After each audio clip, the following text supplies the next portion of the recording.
To all the devotees of Señor Santo Niño who are present right now, and those who are watching live streaming in your homes together with your family members, we are now on the second day of our novena in honor of Señor Santo Niño. If you notice, despite the pandemic, our faith is still very alive and active. And so because of that, it's proper that we give praise to our beloved Señor Santo Niño with our loud voices. So we pray, Viva Pit Señor!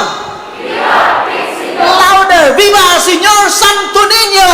Viva Señor Santo Niño! Viva Pit Señor! Viva Pit Señor! We can still give praise to God, clapping our hands. Praise the Lord! Very good.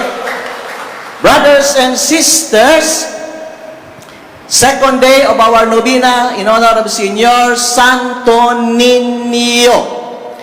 The Gospel says that we need to follow or emulate the example of John the Baptist, si Juan Magbubunyag.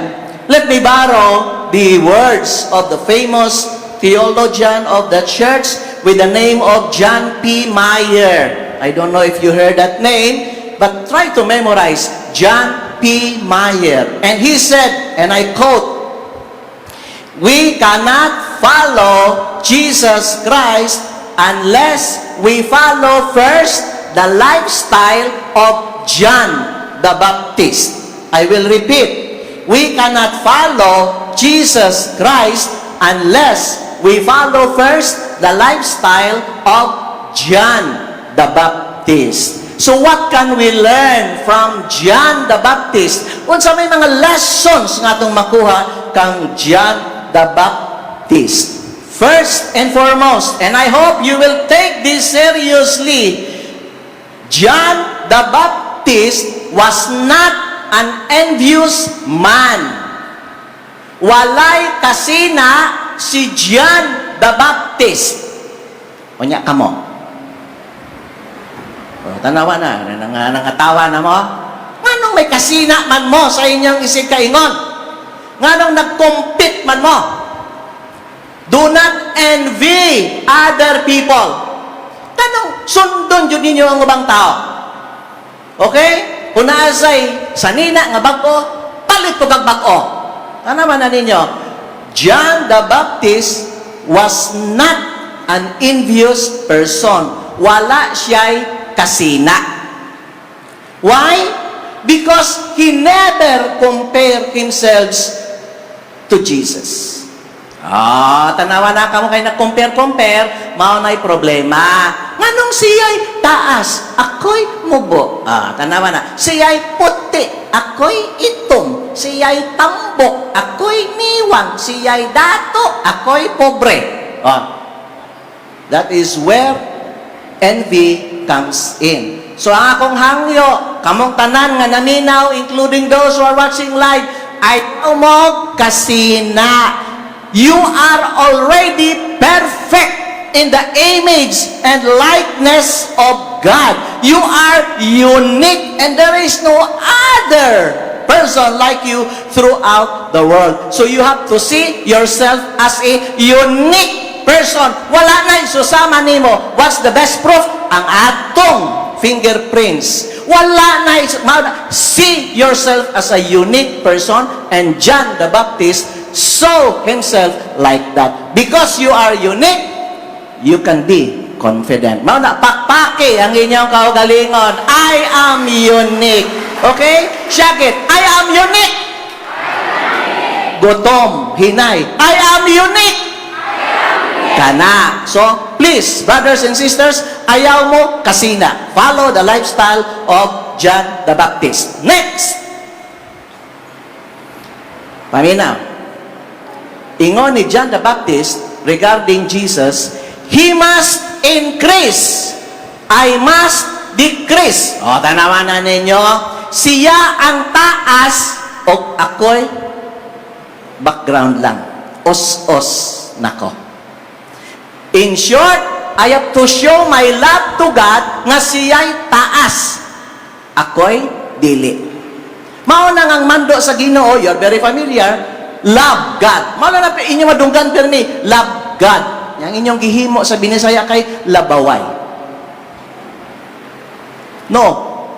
He must increase, I must decrease. And John was happy seeing Jesus that way.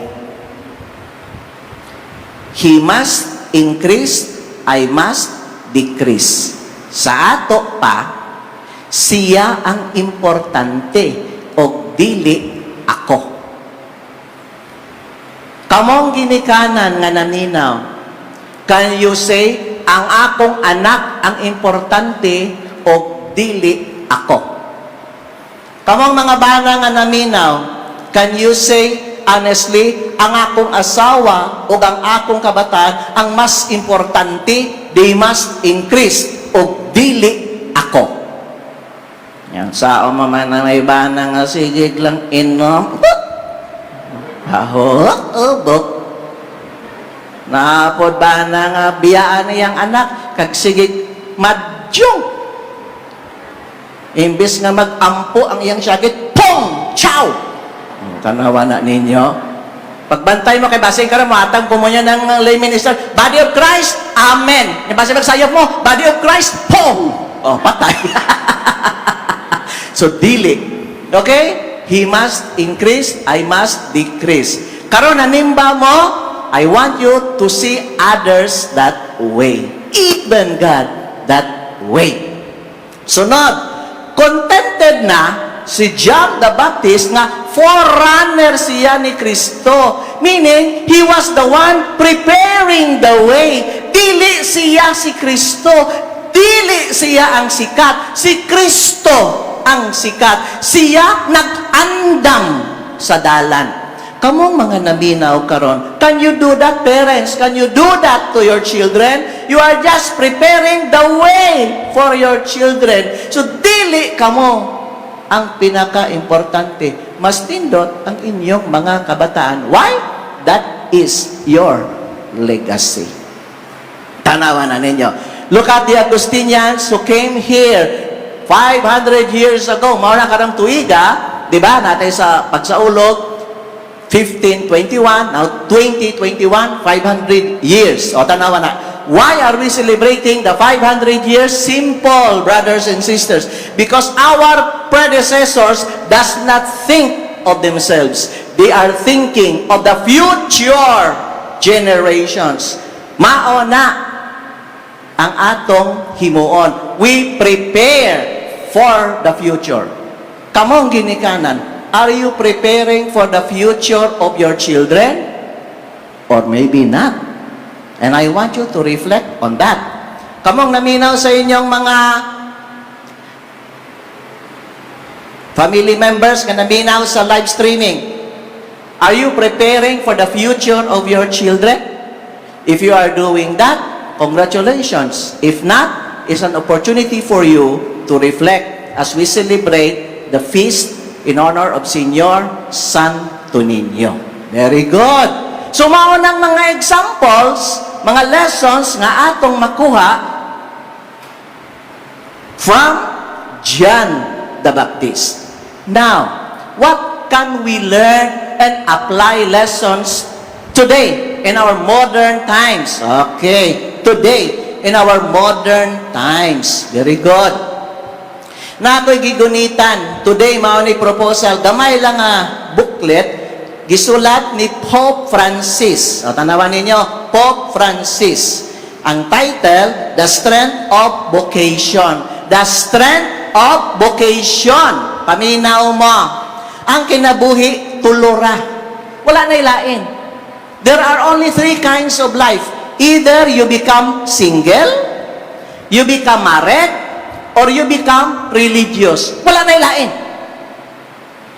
Kung single, go ahead. Married, go ahead. Ma-religious mo, pare, madre, go ahead. 3 kinds of life, but there is only one criterion. Usa lang ang criterion sa kinabuhi o paminaw mo mayo, and I want you to take this seriously or else you will be in trouble throughout your life. One criterion. If you want to be single, one criterion, be joyful. Ingon, Pope Francis. If you want to get married, be joyful. If you want to be a religious, to be a nun, to be a priest, be joyful. Na may nag-single nga murag nagmahay.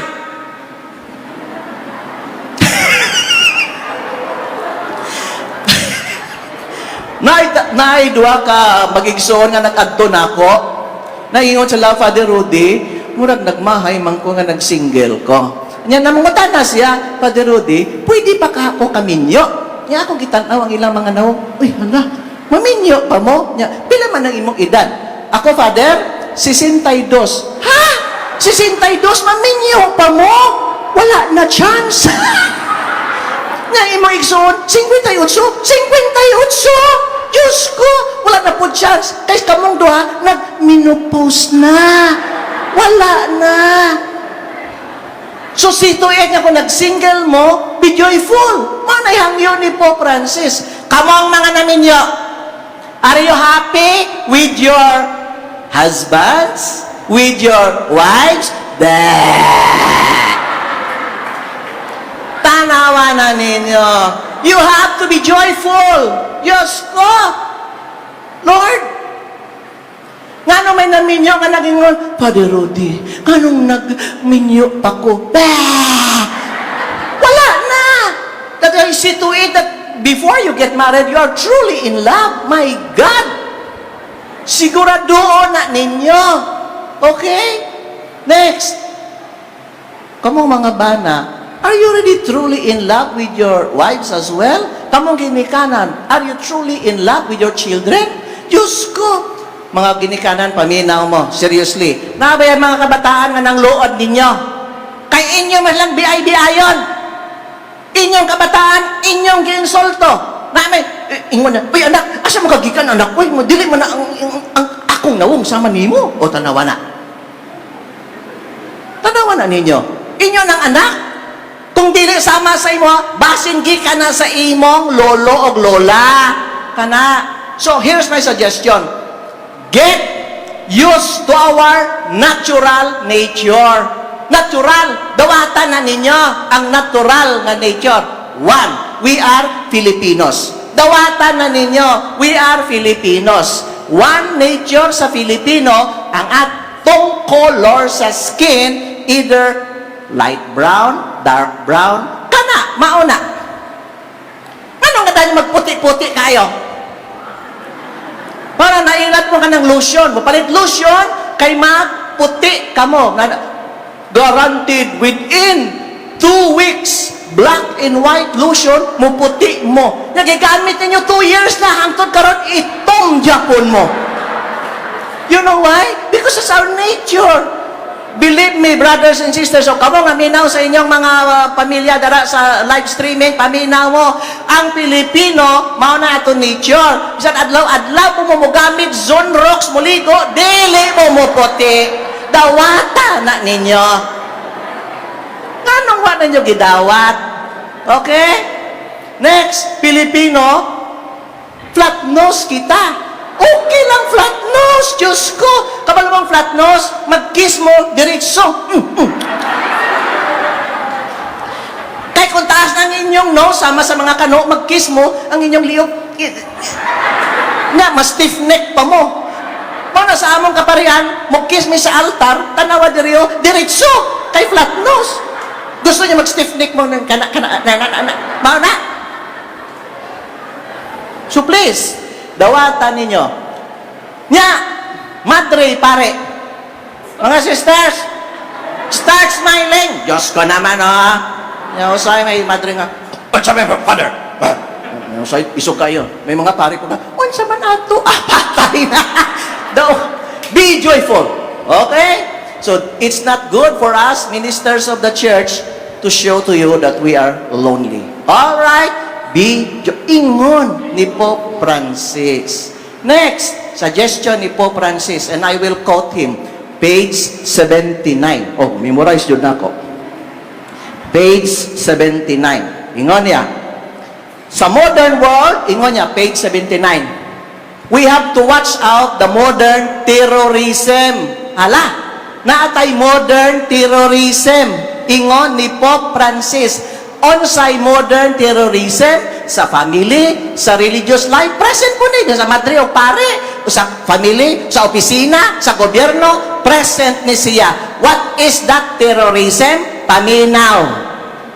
That terrorism of gossiping. Sa ato pa, chismis, intriga.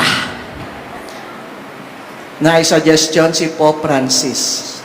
Alang mo nindot atong kinabuhi kining tuiga 2021, if you are tempted nga mag-terrorize through your gossips, through your chismis, kanang matem ka nga, ay, kana siguro, ato niya, ang iyang suggestion, kini, if you are tempted to terrorize others through gossiping, paminaw. O kamong sa inyong balay nga nagtanaw live streaming, paminaw po. Ang iyang suggestion, kini, bite your tongue. Ay, kanindot nga proposal ni Pope Francis. Hala, paaka ang imong dila. Kana. Wala na chismis, wala na intriga. Kana suggestion ni Pope Francis. So here's my suggestion. Instead of gossiping intrigues, why don't you take a book and read? Nag-bright pa mo. Kung sa amin nakuha niya sa chismis, nag-bright mo? Wala. Nothing. Okay? Last. Suggestion, so that our lives will become more fruitful, we follow the suggestion of the first reading, first letter of John. He said, it's nice to pray to God. Paminaw. Praying to God is very important. Nga naman, ingon ni San Agustin, a man without prayer is like a tree without roots. I will repeat. A man without prayer is like a tree without roots.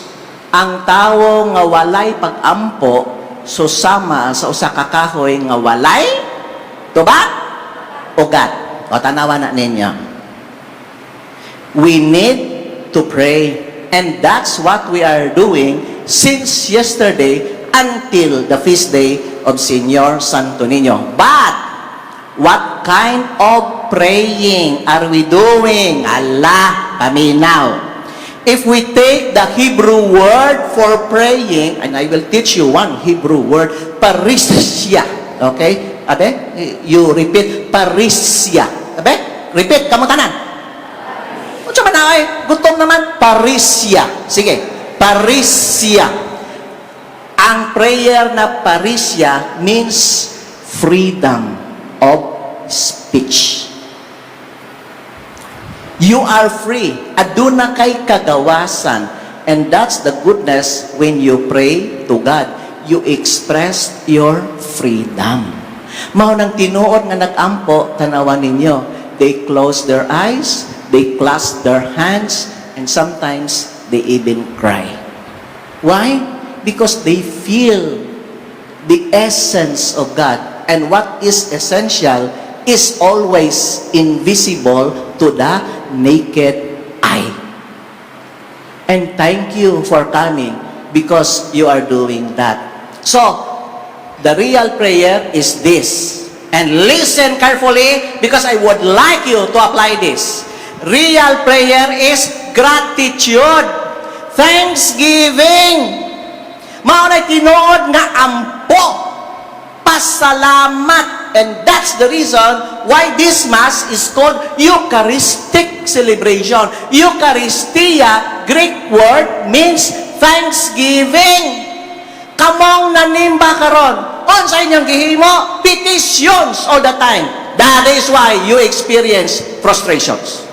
When you petition all the time, it's a clear sign you have not yet received the blessings of God. Real prayer is gratitude, like what John the Baptist did to Jesus. I thank God. He is the Lamb of God. He must increase. I must decrease. So real prayer is thanksgiving. And I will give you concrete examples of paminaw mo kayo.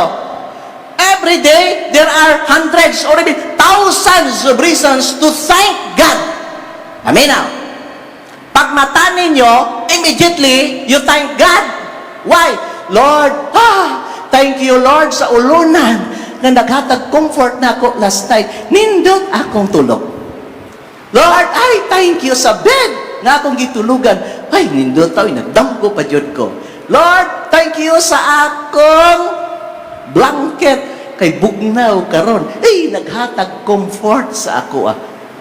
Nya, barog ka. Ay, Lord, thank you sa chinelas because mahugawan ang akong tiil. Sulat ka sa banyo, Lord, thank you sa toothbrush. Kay mo brush ko sa akong teeth. Lord, thank you sa toothpaste. Tungod, limpyo ang akong ngipon. Lord, thank you sa water. Kay kung wala ang water, hugaw ang akong mga ngipon. Onya, naligo mo. Lord, wow, Lord, thank you sa water. Comfort, fresh water. I love it. Thank you, Lord. Kanya nagsulong mong sanina, Lord, thank you sa akong sanina. Thank you sa akong pantalon. Thank you sa akong underwear. Thank you sa payong. Tanan, there are hundreds of reasons, even thousands of reasons to thank God every day. And what do? You petition all the time. That's why you are in the wrong direction of prayer.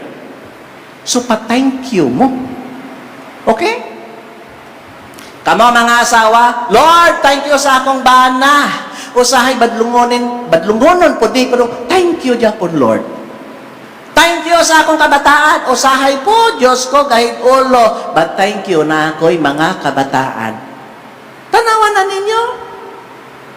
Ambot may mga madre o pare ba nga mga andoy mga anak? O, tanawa. Kami gani, sige pa thank you. Wala may asawa, wala may anak. Thank you. Mana everyday misa, thank you. Ya ka mo, pa thank you. Ya kaon mo, thank you Lord. Oh na, please. When you pray, thank God. You are here, you better thank God. Amen? Amen. Mana, thank you Lord. Kaysa pila kabulan, almost 1 year na, 10 months na. Since last year nga declared ang COVID pandemic, 2019 March, nya karon January na, 10 months, I am still healthy, strong, energetic, robust. Thank you, Lord. Pakpaki ko, nobi, ang inyong kaugalingon. Ano may gusto ninyo? May sakit mo? Thanks be to God. Prayer. Last na yun. Ang tinuod nga prayer, brothers and sisters, paminaw, it's not for ourselves, but for others. Ang tinuod nga prayer is not for ourselves, but for others. In short, when you pray, do not ask God what you want to do. Wrong. But when you pray, you better ask God what God wants you to do. Sa ato pa, kung mag-ampo mo, mao ni ang tinuod nga ampo, Lord, what do you want me to do? That's the best prayer. Rather than, Lord, mao ni nga akong gusto, ihatag.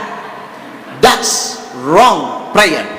Mao nang prayer ni Kristo, alang kanatong tanan. And that's the reason why we have the theme there. Because God's abiding presence is always with us all the time, non-stop. You can change your songs, but you cannot change your goals. Okay? Kaya ako, I changed my songs. When I was young, I loved the song of the Apo Hiking Society. Elementary ko. Ganahan ko siyang kanta, batang-bata ka pa at marami ka pang kailangan malaman at intindihin sa mundo. That's my song. Nya karon may edad na ko. Mao pa akong song, di maayo. Nga nag-high school ko, nag-college ko. Uy, Ginoo ko. Nag-crush-crush po ko. Yee! Ang akong paborito nga kanta sa unay, mga kanta sa mga boyfriends. So, bakit labis kitang mahal? Ganda mo'y di ko malimutan. Okay? Karon nga nag-edad na ko, naglahi na po ang akong songs. Ang akong song kay tatanda at lilipas din ako. Mana na akong song karon. But God's abiding presence, nga mao ang atong theme, will always remain the same. Because 500 years ago until now, we are still singing the same song. Bato balani sa gugma. The same song. You know why?